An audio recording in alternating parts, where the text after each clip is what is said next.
जय श्री कृष्ण। मैं संध्या रानी बांके बिहारी जी के चरणों में श्री कृष्ण कथा के कुछ पुष्प अर्पित करने जा रही हूँ। सभी कृष्ण भक्तों को इस कथा में आमंत्रित करती हूँ। भगवान का वचन है कि मेरा प्राकट्य, मेरा जन्म, मेरा कार्यकलाप सभी दिव्य हैं और जो इन्हें ठीक से समझ लेता है वो तुरंत ही बैकुंठ में जाने का भागी बन जाता है। जब भगवान के अवतार लेने का समय निकट आया तो नक्षत्रगण अत्यंत शुभ हो गए। रोहिणी नक्षत्र भी, जो ज्योतिष में अत्यंत शुभ माना जाता है, बड़ा प्रबल था। उस समय पूर्व, पश्चिम, दक्षिण, उत्तर सभी दिशाओं में शांति और संपन्नता का वातावरण था। नदियां जल से पूर्ण होकर प्रवाहित हो रही थी। सरोवरों में सुंदर कमल खिले हुए थे। जंगल सुंदर सुंदर पक्षियों एवं मोरों से पूर्ण था। गंधर्व और किन्नर लोक के वासी गाने लगे। सिद्ध और चारण लोक के वासी भगवान की सेवा में प्रार्थना करने लगे। स्वर्ग लोक के देवता अपनी पत्नियों के साथ और अप्सराओं के साथ नाचने लगे। ऋषि मुनि देवता प्रसन्न होकर फूल बरसाने लगे। जब ऐसा संयोग उपस्थित हो गया तो घट घटवासी भगवान विष्णु अंधेरी रात में भगवान के रूप में देवकी के समक्ष प्रकट हुए, जो एक देवी के रूप में अवतरित हुई थी। इस समय भगवान विष्णु के प्राकट्य की तुलना रात्रि के समय पूर्व दिशा में उदित होने वाले पूर्ण चंद्रमा से भी की जा सकती है। उस रात्रि को यद्यपि चंद्रमा अधूरा था, किंतु चंद्रमा के वंश में ही भगवान के जन्म लेने के कारण चंद्रमा अत्यधिक प्रसन्न था। अतः भगवान कृष्ण की कृपा से वह पूर्ण चंद्र के रूप में उदय हुआ था।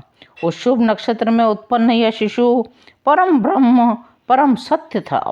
वसुदेव ने उस आश्चर्यजनक बालक को देखा जिसके 4 हाथ थे, शंख चक्र गदा पद्म धारण किए हुए था, जो श्रीवत्स चिन्ह से सुशोभित था, कौस्तुभ मणि का हार पहने था, पीताम्बर धारण किए चमकीले बादल की तरह लग रहा था, जिसके सिर पर केश राशि थी।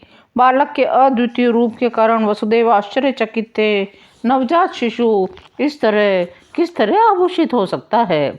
वे समझ गए भगवान कृष्ण प्रकट हो चुके हैं। इस अवसर पर वे अभिभूत हो गए। वासुदेव बार बार उस बालक को निहार रहे थे, विचार कर रहे थे शुभ वेला को किस तरह मनाऊं। उस सामान्यतः जब पुत्र उत्पन्न होता है तो लोग उस अवसर पर परम उत्साह करते हैं, और एक मैं हूँ कि मेरे बंदी होते हुए भगवान ने मेरे घर जन्म लिया है। मुझे इस शुभ उत्सव को मनाने के लिए बारंबार तैयार रहना चाहिए।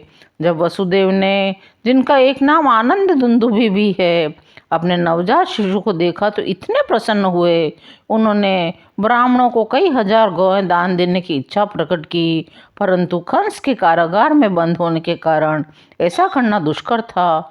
उन्होंने मन ही मन ब्राह्मणों को 1000 गौएं दान दी। फिर जब वसुदेव को विश्वास हो गया कि नवजात शिशु साक्षात श्री भगवान हैं, तो वे दोनों हाथ जोड़कर उनकी प्रार्थना करने लगे। वसुदेव ने प्रार्थना की, हे भगवान, मैं जानता हूँ आप कौन हैं। आप समस्त जीवों के परमात्मा, परम सत्य श्री भगवान हैं। आप अपने शाश्वत रूप में प्रकट हुए हैं। मैं जानता हूँ आप मुझे कंस के भय से मुक्त करने के लिए प्रकट हुए हैं। हे प्रभु, इसमें कोई आश्चर्य नहीं आप देवकी के गर्भ में प्रकट हुए, क्योंकि सृष्टि की रचना भी तो इसी प्रकार हुई थी। हे प्रभु, आप परम नियंता भगवान इस दृश्य जगत की व्यवस्था को बनाए रखने वाले हैं। आप परम नियंता होते हुए भी कृपा करके मेरे घर में अवतरित हुए हैं। आपके अवतार का कारण संसार के उन आसुरी शासकों के अनुयायियों का वध करना है, जो राजकुमारों के वेश में रहते हुए भी असुर के समान हैं। आप उन सबों को, उनके अनुयायियों को और उनके सैनिकों को मार डालेंगे। मुझे विदित है आप दुष्ट कंस और उसके अनुयायियों का वध करने के लिए ही अवतरित हुए हैं। अब वह केवल आप ही के जन्म की प्रतीक्षा में है। जब वह सुनेगा आप पैदा हो चुके हैं, तो आपको मारने के लिए सभी प्रकार के अस्त्र शस्त्र लेकर अभी उपस्थित हो जाएगा। वसुदेव की इस प्रार्थना के बाद कृष्ण की माता देवकी ने भी प्रार्थना की। वे अपने भाई के अत्याचारों से अत्यधिक भयभीत थी। देवकी कहने लगी, प्रभु, वैदिक साहित्य में आपके अनेक मूल अवतारों का वर्णन हुआ है, यथा नारायण, राम, शेष, वराह, नरसिंह, वामन, बलदेव और विष्णु के कई अवतार। मैं जानती हूँ आप परमेश्वर विष्णु हैं। मैं आपको सादर नमस्कार करती हूँ। आप अव्यक्त समग्र शक्ति के निदेशक हैं, भौतिक प्रकृति के आधार हैं। आपसे मेरी प्रार्थना है, आप मुझे उग्रसेन के पुत्र कंस के क्रूर हाथों से बचाइए। आप बता दीजिए संसार को कि मेरा भक्त कभी नष्ट नहीं होता, किंतु मैं अभी भी डर रही हूँ। जो ही कंस को पता चलेगा कि आपका जन्म हो चुका है, वह आपको हानि पहुँचा सकता है। आप इस समय हमारे भौतिक चक्षुओं से ओझल हो जाइए। हे प्रभु, आप एक सामान्य बालक का रूप धारण कर लीजिए। आपके जन्म के कारण मैं अपने भाई कंस से अत्यंत भयभीत हूँ। कंस जान सकता है कि आपने जन्म धारण किया है। आप अपने इस चतुर्भुज रूप को, जिसमें आप विष्णु के चारों चिन्ह शंख चक्र गदा और पद्म धारण किए हुए हैं, छिपा लीजिए। आप दृश्य जगत के प्रलय के अंत में सारे ब्रह्मांड को अपने उदर में धारण करते हैं। भगवान ने देवकी की प्रार्थना सुनकर उत्तर दिया, हे माता, स्वयंभू मनु के कल्प में मेरे पिता वसुदेव एक प्रजापति के रूप में थे, जिसका नाम सूतपा था। आप उनकी पत्नी प्रश्नि थी। उस समय आपने इंद्रियों को वश में करके कठोर तपस्या की थी। उस समय आपने संतान उत्पन्न करने के लिए ब्रह्मा ने आपसे कहा था, हे निष्पाप माता, आपका अंतःकरण नित्य ही विशुद्ध है। उस समय भी मैं आपके समक्ष इसी रूप में आपकी इच्छा पूर्ति के लिए प्रकट हुआ था और आपसे मन वांछित वर मांगने के लिए कहा था। तब आपने चाहा था मैं आपके पुत्र के रूप में जन्म लूं। यद्यपि आपने मेरा दर्शन किया था, भवबंधन से मुक्ति के बजाय आपने मुझे अपने पुत्र के रूप में मांगा था। भगवान ने प्रकट होने के लिए इस जगत में प्रश्नि तथा सूतपा को अपने माता पिता के रूप में चुना था। जब भी भगवान मनुष्य रूप में अवतरित होते हैं तो उन्हें माता पिता की आवश्यकता होती है, इसलिए उन्होंने प्रश्नि और सूतपा को माता पिता के रूप में चुना था। कालक्रम से प्रश्नि गर्भवती हुई और उसने एक शिशु को जन्म दिया। उस समय मेरा नाम प्रश्नि गर्भ था। दूसरे जन्म कल्प में भी आपने अदिति और कश्यप के रूप में जन्म लिया। तब मैं उपेंद्र नाम से आपका पुत्र बना। उस समय मेरा स्वरूप एक बौने जैसा था, जिससे मैं वामन देव के रूप में विख्यात हुआ। मैंने वर दिया था, मैं 3 बार आपके पुत्र के रूप में जन्म लूंगा। पहली बार मैं प्रश्नि तथा सूतपा से जन्म लेकर प्रश्नि गर्भ कहलाया। दूसरी बार मैं कश्यप और अदिति के पुत्र के रूप में वामन देव के नाम से विख्यात हुआ। इस बार मैं देवकी और वसुदेव से कृष्ण नाम लेकर उत्पन्न हुआ हूँ। आप चाहते हैं इसलिए मैं सामान्य शिशु के रूप में प्रकट हो सकता हूँ, लेकिन तब मैं आपको विश्वास न होता कि आपके गर्भ से मुझ भगवान ने ही जन्म लिया है। इसीलिए आपको विश्वास दिलाने के लिए मैंने विष्णु के इस रूप में अवतार लिया है। मैं अत्यधिक प्रसन्न हूँ और आपका अत्यंत कृतज्ञ हूँ।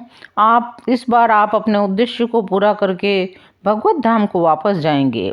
अब मैं आपको आदेश देता हूँ, आप मेरे लिए चिंतित न हों और कंस से भयभीत भी न हों। आप तुरंत मुझे गोकुल ले चलें और यशोदा की नवजात कन्या से मुझे बदल लें। अपने माता पिता की उपस्थिति में इस प्रकार कहकर भगवान सामान्य बालक बन गए और मौन हो गए। भगवान का आदेश पाकर वसुदेव अपने पुत्र को प्रसूति गृह से बाहर ले जाने लगे। उसी समय नंद और यशोदा के यहाँ भी कृष्ण की महामाया ने कन्या के रूप में जन्म लिया था। वह योग माया थी, भगवान की अंतरंगा शक्ति थी। इस योग माया के प्रभाव से कंस के महल के सारे निवासी, विशेष रूप से द्वारपाल, गहरी नींद में सो गए। लोहे के बंद दरवाजे खुल गए। जो ही वसुदेव कृष्ण को अपनी गोद में लेकर बाहर निकले, उन्हें सब कुछ दिखने लगा मानो सूर्य का प्रकाश हो। जब कृष्ण को वसुदेव ले जा रहे थे तो रात्रि का अंधकार दूर हो गया। कारागार के सारे द्वार स्वतः खुल गए। आकाश में गंभीर गर्जना हुई, भीषण वृष्टि होने लगी। इस समय वर्षा में जब अपने पुत्र को लेकर वसुदेव जी जा रहे थे तो भगवान शेष ने नाग का रूप धारण करके वसुदेव के सिर के ऊपर अपने फन फैला दिए, जिससे कि वर्षा उन्हें बाधा न पहुंचा सके। वसुदेव यमुना के तट पर आए। यमुना में गरजती लहरें उठ रही थी, सारा पाठ फैने लो उठा था। यमुना ने वसुदेव को जाने के लिए मार्ग दे दिया। जिस प्रकार श्वेत बंधु के समय हिंद महासागर ने भगवान राम जी को रास्ता दे दिया था, उसी प्रकार वसुदेव ने यमुना पार की। उस पार गोकुल स्थित नंद महाराज के महल में गए, जहाँ देखा सारे ग्वाले सोए हुए हैं। इस अवसर का लाभ उठाकर वे यशोदा के घर में घुस गए। बिना किसी कठिनाई के अपने पुत्र को रखकर बदले में यशोदा की नवजात पुत्री को उठा लाए। इस प्रकार चुपके से घर में घुसकर लड़के को लड़की से बदल लेने के बाद वे पुनः कंस के कारागार में लौट आए। पुत्री को देवकी की गोद में रख दिया। उन्होंने पुनः हथकड़ी बेड़ियां पहन ली, जिससे कंस को यह पता न चल पाए कि इतनी सारी घटनाएं घट चुकी है। माता यशोदा समझती थी उनके शिशु उत्पन्न हुआ है, किंतु प्रसव पीड़ा से थक जाने के कारण वे प्रगाढ़ निंद्रा में थी। जब वे जागी तो उन्हें याद ही न रहा कि उनके पुत्र हुआ था या पुत्री। इस प्रकार भगवान कृष्ण के जन्म की यह कथा यहीं विराम लेती है। यदि आपको कृष्ण कथा सुनने में आनंद आ रहा हो तो चैनल को लाइक करें एवं कमेंट में जय श्री कृष्णा अवश्य लिखें। जय श्री कृष्णा।